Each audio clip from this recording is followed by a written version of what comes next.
ఈరోజు భరతమాతకు బానిస సంఖ్యల్లో నుంచి విముక్తి పొందిన దినం, ప్రజలకు బానిసత్వం నుండి స్వేచ్ఛ పొందిన దినం.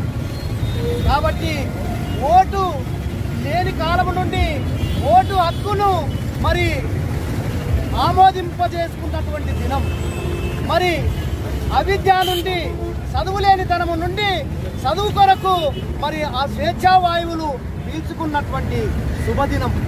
ఇలాంటి దినాన్ని మరి భారతదేశము ఒక పండుగ వాతావరణంలో జరుపుకోవాల్సిన అవసరం ఉందని ఈ సందర్భంగా నేను తెలియజేస్తా ఉన్నాను. మరి అలా జరగకపోవడానికి కారణం ఏంటంటే మరి మనువాదులు, మాయావాదులు మరి రాజ్యం ఏలుతున్నారు కాబట్టి ఇలాంటి పరిస్థితి మరి దాపురించిందని ఈ సందర్భంగా తెలియజేస్తా ఉన్నాను.